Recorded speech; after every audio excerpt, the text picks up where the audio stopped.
Jadi kalau mau nanya, Ustadz yang makan harta bansos ini mana nerakanya? Neraka sa'ir. Neraka sa'ir apinya meledak dari dalam perut. Yang lain apinya dari luar.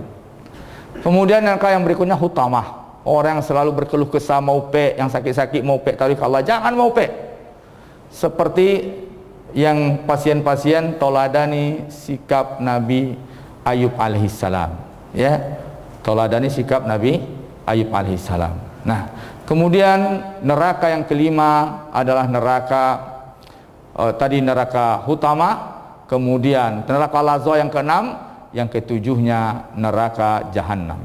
Neraka jahanam sidang rahmati Allah, itu kata Nabi kalau bocor sebesar lubang jarum terbakar bumi dan isinya. Kemudian neraka yang tidak pernah kenyang, hal lim talati, adakah sudah kenyang kau neraka jahanam? Hal mim mazid, tambah ya Allah. Jangan nanti karena Allah bingung mencari tambahnya, awaknya lonjang ke dalam. Di bulan puasa ketika siang hari, saya untuk hati-hati tidak boleh bagi orang yang sedang berpuasa, ya. Kenapa? Karena sampai saat ini kami belum tahu kandungan vaksinnya, dan kemudian untuk hati-hati, ya mungkin. Saya menanyakan makanan mereka tadi, jadi senang untuk makan.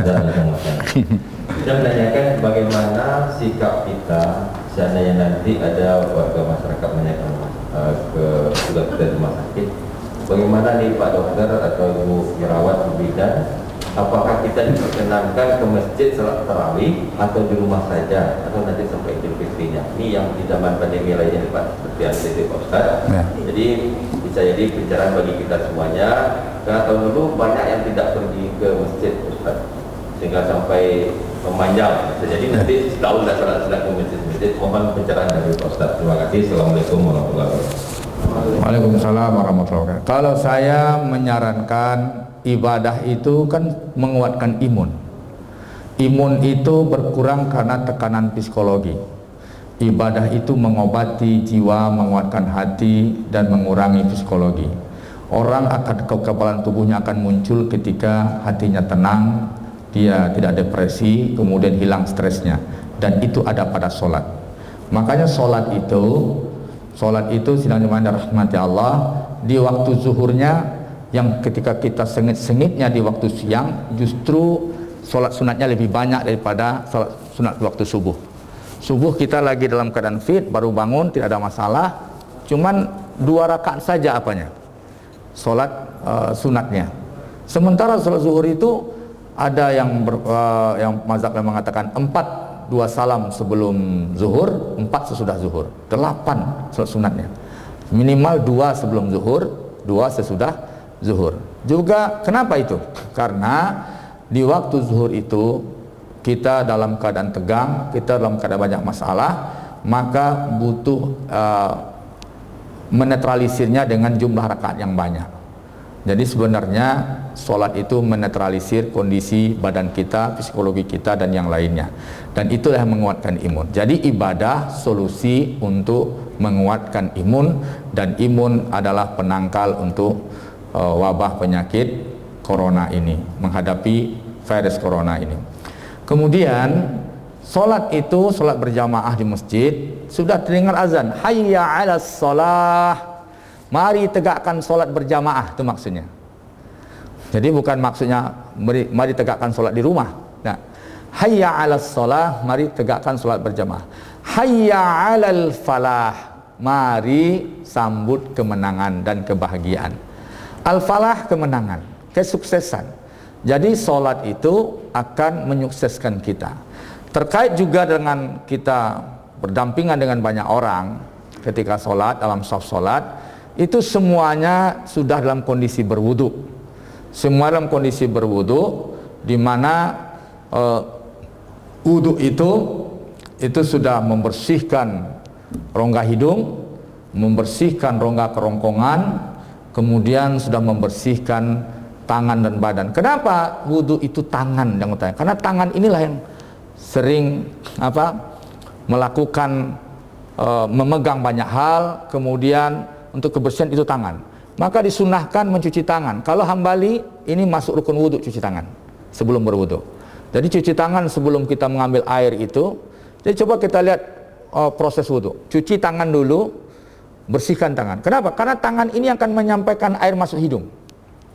Kalau tangannya tidak bersih, maka akan berbahaya, akan dibawa virus ke dalam rongga hidung kita.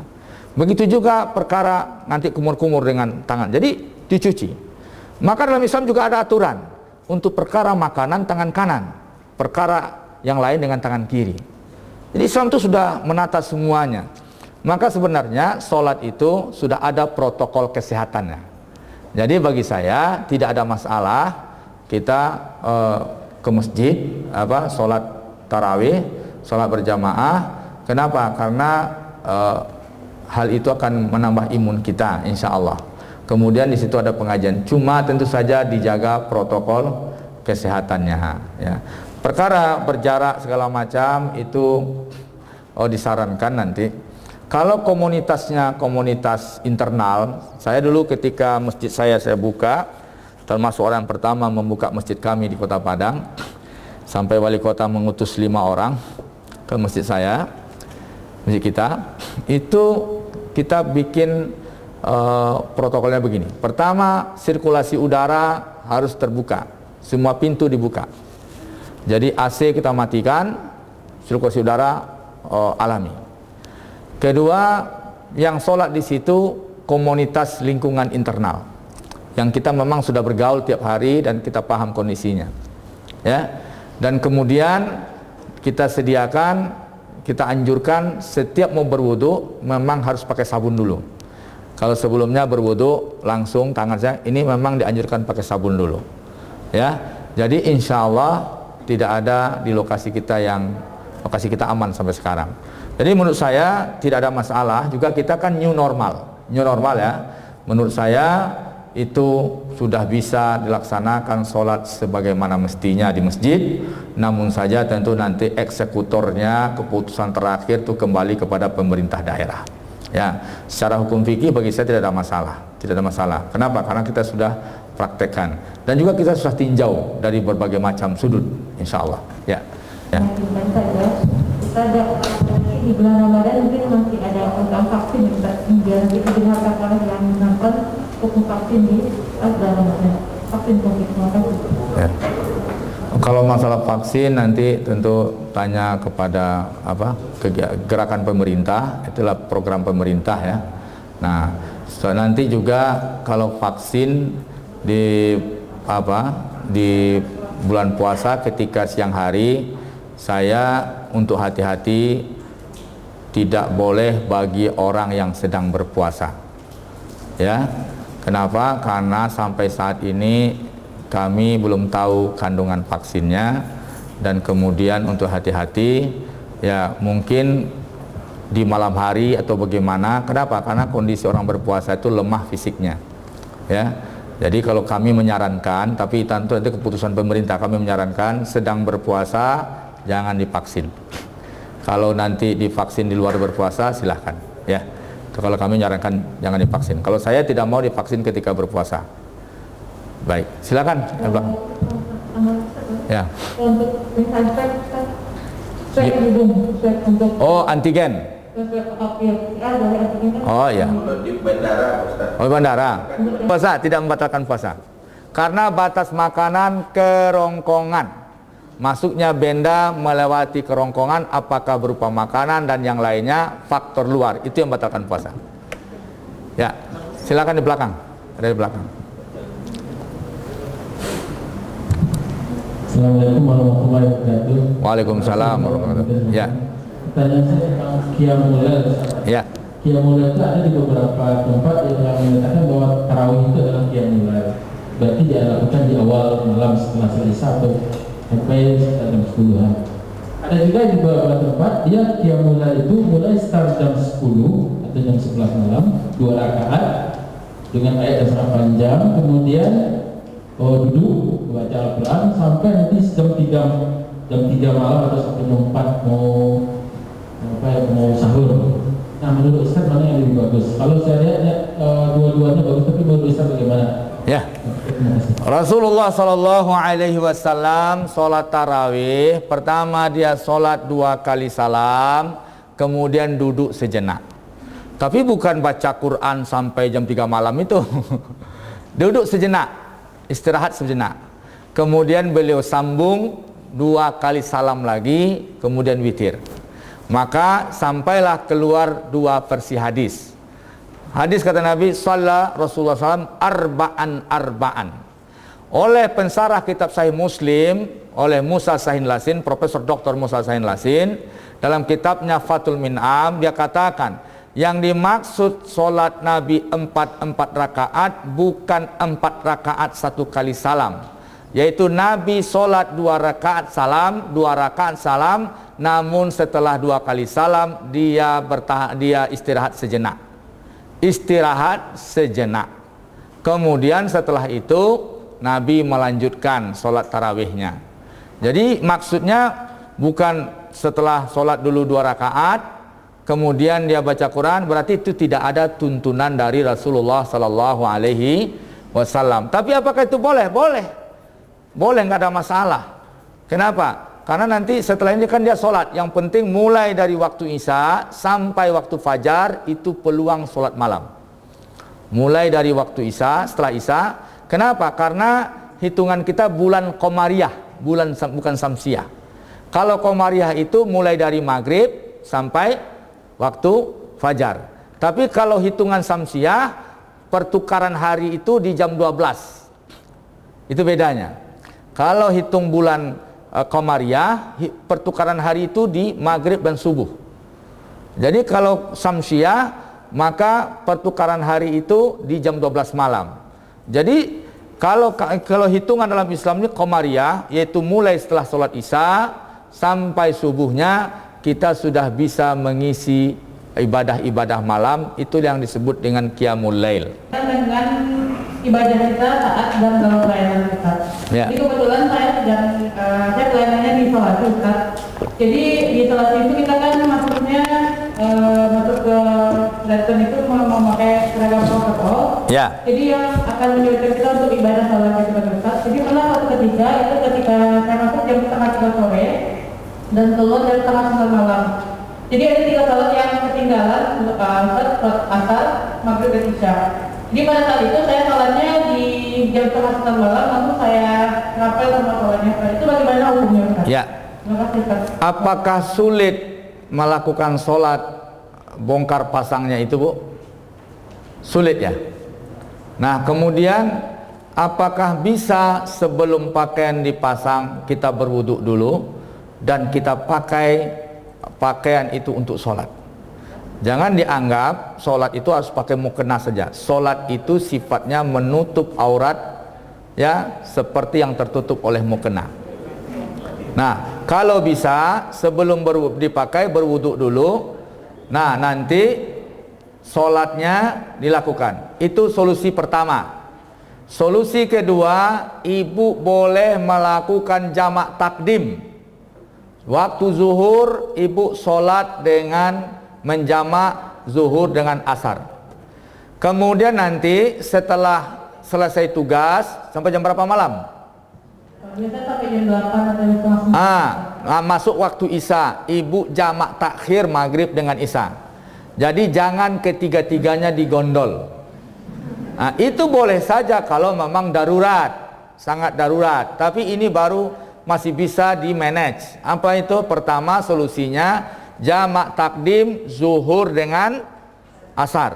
Ya, setelah itu nanti jamak takhir maghrib dengan isya. Insya Allah selamat daripada menggondol ketiga-tiganya. Kenapa? Kalau ketiga-tiganya sholat asarnya itu mengqadha sholat namanya.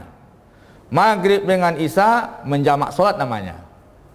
Nah, kenapa? Karena asar hanya bisa dijamak dengan zuhur. Maka kalau asar terlambat dikerjakan setelah maghrib itu namanya mengqadha. Ya, utamakan menjamak daripada mengqadha. Ya, bisa dipahami Bu? Jadi jamak takdim zuhur dengan asar. Setelah itu pasang pakaian, kemudian nanti setelah pakaian dibuka jamak takhir maghrib dengan isya. Tapi setelah ibu nanti pindah tugas, jangan jadi kebiasaan. Terima kasih Ustaz. Ya, silakan Ustaz. Tadi menyinggung berkenaan dengan hutang perempuan Ya, yang halangan istilahnya belum diganti sampai Ya. Ramadan, sampai 1 Ramadan, 2 Ramadan, sampai 3 Ramadan belum dilunasi. Nah, jadi bagaimana hukumnya tersebut Ustaz, dan bagaimana cara bagi ibu, mungkin ada orang tua kita di rumah kan, untuk cara melunasi hutang tersebut yang sampai menumpuk-numpuk 1 Ramadan, 2 Ramadan, ketika dia berhalangan belum juga dilunasi. Nah, jadi bagaimana hukum tersebut? pertama, jika dia dalam kondisi orang yang masih mampu membayar puasa, maka kalau hutangnya terlewat, harusnya hutang tahun ini selesai sebelum Ramadan ini. Ternyata dibayar di luar Ramadan ini. Kalau dia orangnya sehat, dia bayar 2 hal. Pertama, ganti puasa, kemudian bayar fidyah. Bayar fidyah, double. Kemudian kalau dia membayar di hari ini, di tahun ini masih ada peluangnya, lihat apa yang menyebabkan dia tidak berpuasa. Jika dia tidak berpuasa karena hamil, ya, karena hamil, kemudian dilihat waktu itu orang hamil ada 2 perdebatan ulama. Yang pertama, apabila dia tidak berpuasa karena khawatir pada janinnya, sementara ibunya kuat. Ibu yang hamil ini kuat dan dia tidak masalah berpuasa, tapi dia khawatir kepada janinnya, maka versi ulama, mayoritas ulama bayar 2. Bayar 2-nya, dia bayar fidyah, dia ganti puasa. Karena dia sebenarnya mampu berpuasa, khawatir karena janinnya. Dia hukum puasa jatuh pada dirinya, terhalang karena faktor orang lain, itu anaknya. Ya. Tapi kalau dia tidak berpuasa orang hamil karena dirinya yang tidak mampu. Orang hamil itu timbul reaksi-reaksi yang aneh pada dirinya, ya, karena perubahan-perubahan yang ada pada dirinya, maka ketika itu dia muntah-muntah segala macam, ini dia tidak mampu, dia lemah. Maka dia hanya mengganti satu saja. Dia mengganti satu saja, apakah dia mengganti puasa atau bayar fidyah. Tetapi Imam Hanafi berpendapat, mau apapun alasannya, tetap hanya mengganti salah satunya. Apakah bayar fidyah ataukah dia bayar puasa. Ya, begitu. Yang lain juga di masalah mazhab Ustaz. Ya. Nah, ada pendapat yang mengatakan kalau kita sudah memakai satu mazhab, tidak boleh pakai mazhab yang lain. Benarkah seperti itu? Karena saya terus terang saya pakai mazhab Syafi'i, saya pakai juga, Maliki saya pakai juga. Contoh misalnya, ada sebuah mazhab yang mengatakan kalau seandainya ada anjing masuk ke dalam masjid, kemudian dia tidur di sana sampai air dahnya pun tinggal di masjid, maka tidak boleh lagi ke masjid. Tidak mau dia ke masjid itu, bagaimana? Tidak mau dia. Nah, itu bagaimana hukumnya? Karena dia satu mazhab dia pakai ini. Nah, sementara teman-teman yang lain bilang yang dihukum dengan air liur air liur anjing itu adalah kalau dia menjilat wadah kita makan, tidak termasuk. Kalau ini tinggal dicuci aja dengan air. Kalau ragu jadilah dengan tanah, kemudian dengan dicuci air, maka sholat tidak ada masalah. Nah, bagaimana menurut Ustaz? Baik. Menurut Syafi'i, Hanafi dan Malik, Hanafi dan Hambali, dan kecuali Malik.